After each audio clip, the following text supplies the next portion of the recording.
So now we come to chapter 8 of this journey, which is the idea of slides. Slides. Well, those are just things that you look at, right? That's what you visualize to manifest your destiny. Well, a little bit, yeah, but no. There's a little bit more to it than that. That's not exactly wrong, but it goes a little bit deeper than that. Slides are not just images and pictures that you think about and then they show up here on the physical screen of reality. Slides are really about the way that you view the world, right? If you think about like a projector, if you're as old as I am, the ones that we had, the slide projectors in school, each one, you would click it and then it would come up and it would have another slide. Well, what created the slide? It was the light that was going through the slide, and then the darkness in the slide, what was formed within the slide, the light goes through it and then it projects that onto the wall. So it's really about building your worldview and projecting through your worldview. That's what slide work is really all about. We hear all these terms all the time. We hear people say, I'm a day late and a dollar short. And well, of course that happens. And every time, I'm the last, whatever, these negative ideas about life. And they're these old, tired sayings that people have just said over and over and over again. It seems like they don't even have any meaning, but that's really because they're completely embedded in our subconscious mind and we view the world that way, And so then we view the world that way, and that is creating a slide, and that is exactly what we're projecting out onto the screen of physical reality. So that's really what slides are in reference to in this particular work. They are also a way to form a specific image that you would like to see in your reality. Now, keep in mind, the more that you visualize, the more importance that you're probably going to place on this thing, especially if you view it as a fantasy. Visualization goes twofold. It can work for you or against you. It can work for you because whenever you visualize something, especially as the person who's having the experience that's, you're simulating in your mind feels very real to you. And that can help you to basically, get through those feelings, to get through those emotions in real life. So you play the simulation over and over and over again in your head, in your body, you feel the things, you smell the things, you experience the things. And then when you get to those things in real life, they're a little bit easier. It's like prolonged exposure. It's like if you're scared of the dark, then you turn the lights a little bit lower, a little bit lower, a little bit lower, a little bit lower over time until finally you can take, as much time as you like in the complete pitch dark, right? It's prolonged exposure.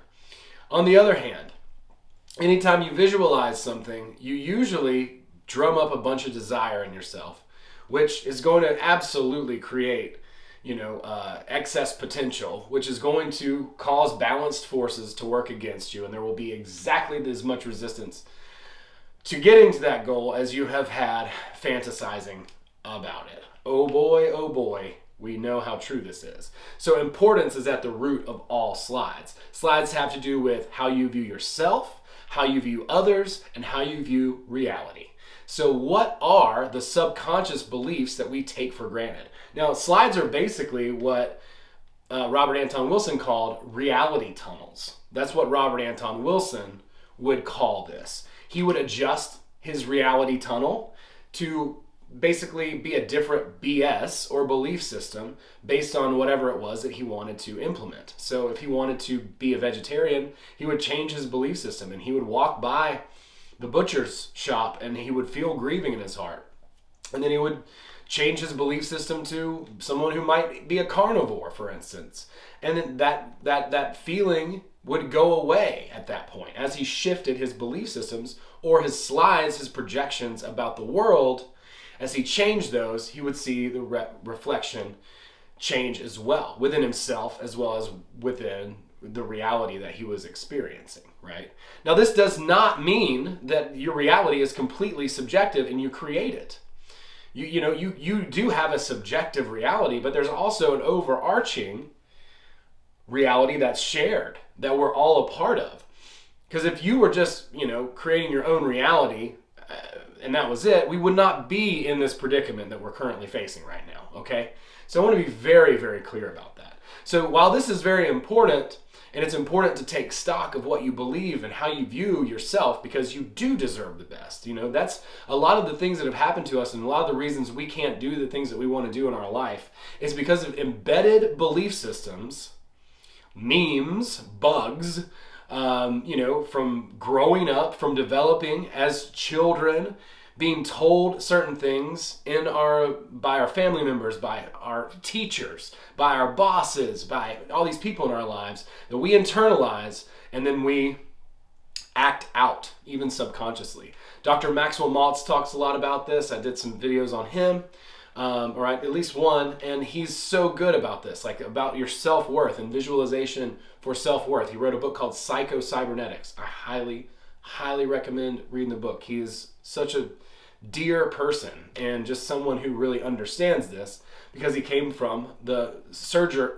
plastic surgery perspective and basically started sharing this because he realized that even though he was fixing people, he couldn't heal their self-worth.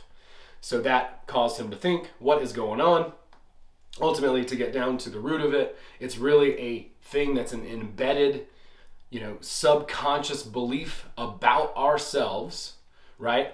And that those are the types of things that we don't even notice anymore, like those things that people say, over and over and over again. Well, of course it happened to me. I'm hard luck. If I didn't have bad luck, I'd have no luck at all, or whatever stupid meme. Do not believe that, okay? Because if you believe that, it's going to become more true in your reality. Again, I'm not saying that your reality is completely subjective here. This is not universal. Go back to the first video. Materialism and idealism, both half true, okay? So but you have seen for sure people who have this type of view about their life. You've seen people who have a very positive view about their life. They land on their feet. It's a miracle. It's miraculous. And that's what I'm talking about here in this particular segment.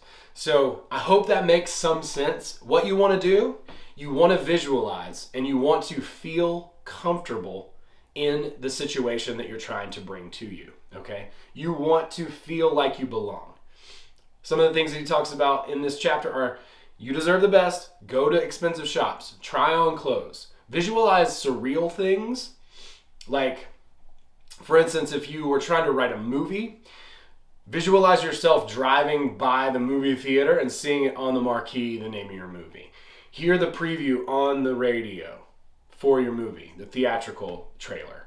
Not just the boardroom part that makes you nervous, right? Also see the other aspects, see yourself doing a budget, see yourself doing the mundane things. And what you can do is you can take your goal, and that's over here, and here you are, with this whole video without using up any paper. And what you can do is, here is, your ultimate goal, let's say. And here is, what is this? Some gala, right? Like a red carpet event, right? Well, step that down, and then step that down, and then step that down. And work backwards, right? To where you are now.